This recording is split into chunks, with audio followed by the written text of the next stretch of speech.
Tapi betul. tolonglah jujur, saya sama ibu saya saksi mata ngelihat bahwa anak-anak itu tidur di rumah anak Pak RT. Udah nggak usah ditutup-tutupin lagi, percuma buat apa, masyarakat semua juga tahu, tetangga-tetangga juga semua tahu kalau yang dekat-dekat rumah itu anak Pak Pasren itu anak-anak pada nginep di situ sampai pagi. Pak Pasren, bahkan sampai sekarang jujur aja, laporan kasihan mereka juga. Dulunya ya sapa-sapaan, sekarang perkembangannya gitu. tapi juga kan masa temen semenjak kecil kok tega gitu kayak gitu. Ya, jujur lebih baik lah. Jadi orang jujur tuh enak, nggak usah bohong terus. Ya kalau bohong tuh takut dosa. Untuk Bapak Pasren, jujurlah Pak sebelum terlambat. Jujur. Iya. Dan juga AF semuanya. Kami tidak pernah minta bohong, kami hanya minta jujur. Dari awal 2016 selalu minta jujur. Begitu juga dengan teman-teman yang waktu malam itu tidur di rumahnya Bapak, anaknya Bapak Pasren. Bismillahirrahmanirrahim. Halo guys, assalamualaikum warahmatullahi wabarakatuh. Guys, kembali heboh, kasus Vina kembali memanas.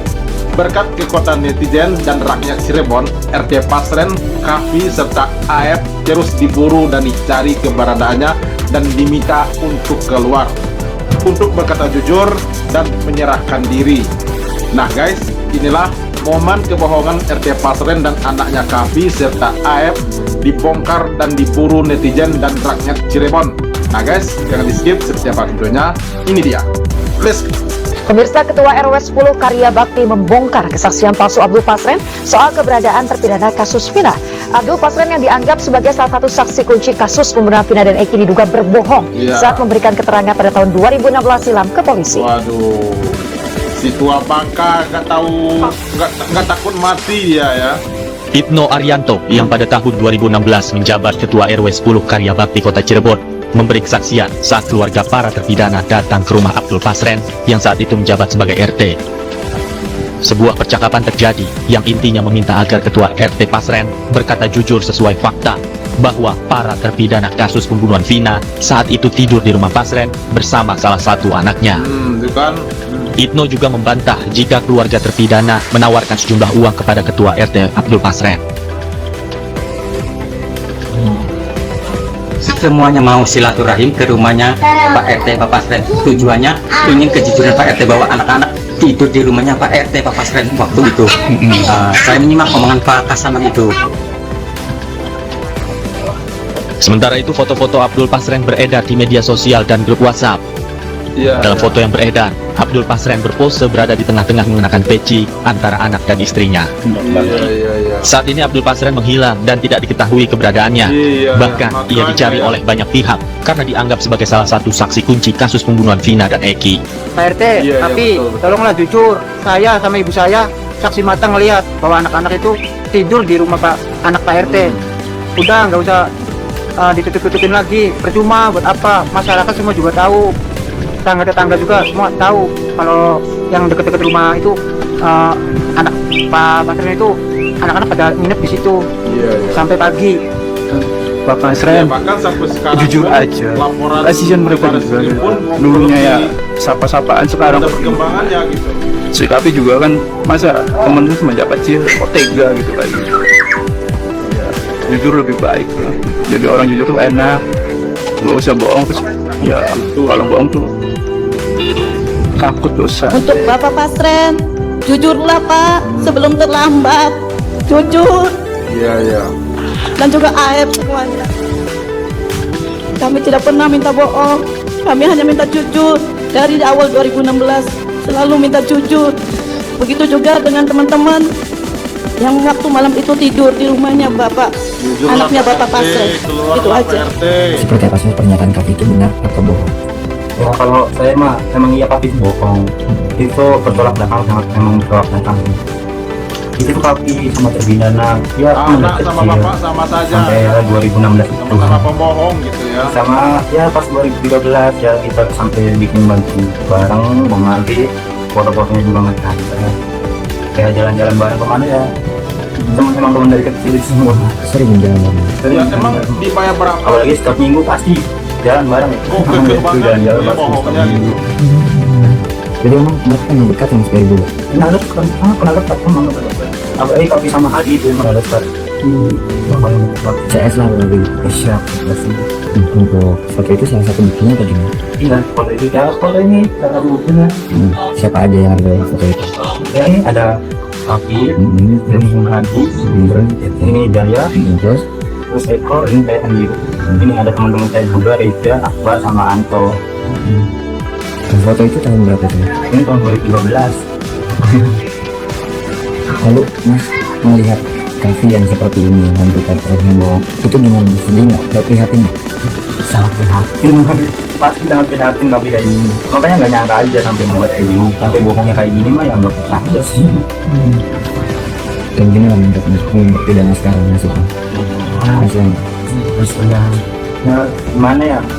Ini 6-10 pada terpidana tuh nggak ngomong macam-macam kata saya mah punya orang lain orang dia sekolah kuliah bangunan dia juga pernah ikut ya udah kuliah bangunan waktu masih sekolah juga pernah Percaya nggak sih mas? mereka dituduh sebagai pelaku pembunuhan dan pemukulan. nggak percaya nggak ada tahu dari dulu mereka benar gimana. Asli saya pribumi di kampung ini, kemudian setiap hari mereka itu saya tahu kepribadiannya.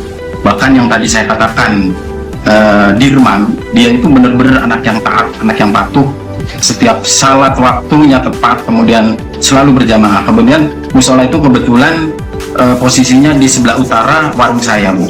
Nah, posisi Dirman itu rumahnya di sebelah selatan warung saya, dan dia selalu lewat di depan warung saya. Jadi saya itu begitu mendengar anak-anak ditangkap polisi, waktu itu memang saya dengar dari lek-lekan, ada warga hajatan, bahkan ada salah satu warga menyampaikan ke saya, beliau masih memanggil saya itu Pak RW. Pak RW dengar udah itu anak-anak pada ditangkapin polisi. Siapa? Ini. Saya nggak yakin. Pukul berapa Pak? Berapa lama setelah penangkapan? Kurang lebih 2-3 hari, Bu. Pas lek-lekan di rumah warga itu malam, saya pas keluar kan biasa kalau di kampung itu ketika hajatan ada lek-lekan. Nah saat itu saya baru mendengar, Bu, bahwa anak-anak itu ditangkap, tapi ditangkapnya itu katanya terlibat di geng motor seperti itu. Oke. Nah, Pengetahuan Bapak, mereka memang tergabung dalam geng motor? nggak mungkin, Bu, saya yakin nggak mungkin karena setiap hari anak-anak itu selalu beli rokok, beli jajan di warung saya. Iya, oke. Mantap ya. Inilah guys momen kejanggalan-kejanggalan yang terjadi terhadap ketujuh terpidana saat ini ya, yang mereka tersangkakan gitu ya atas kasus hilangnya nyawa 2 anak manusia yaitu Eki dan Tina ya. Padahal ini dari berbagai macam saksi, bahkan sampai ketua RW pun gitu ya bersaksi kalau mereka itu tidak bersalah dan tidak terlibat dengan apa yang mereka tuduhkan terhadap terpidana ini. Nah, sekarang RT Pasren sampai detik ini tidak jelas dan tidak tahu keberadaannya di mana. Bahkan laporan tim kuasa hukum 7 terpidana ke Barreskrim juga belum jelas perkembangannya seperti apa. Nah, jadi siapa sih RT Pasren dan AF serta KAPI ini? Kok segitu rumitnya untuk mengungkap mereka? Bahkan bisa melebihi pejabat, pejabat duit gitu ya. Heran. Nah itu dia guys, ini kita mencoba mengulang kembali ya agar kasus pindah ini jangan sampai redup gitu ya. Kita mengulang kembali momen-momen terjadinya kisruh setelah kasus pindah ini kembali mencuat gitu ya, dan juga penangkapan terhadap 7 terpidana ini. Saya juga heran terhadap aparat penegak hukum begitu ya. Kenapa sih setiap menangkap seseorang itu harus ditekuk, harus diperlakukan secara kasar begitu ya, yang jelas-jelas yang belum tentu kejelasannya mereka bersalah gitu ya, harus diginiin, harus di segala macam lah begitu. Sementara di negara lain nggak begitu gitu. Kenapa harus di negara Konohanya seperti itu? Nah, oke guys, video hari ini silahkan dinilai sendiri ya, dan tolong sampaikan di kolom komentar. Dan sampai jumpa lagi di video. Thank you.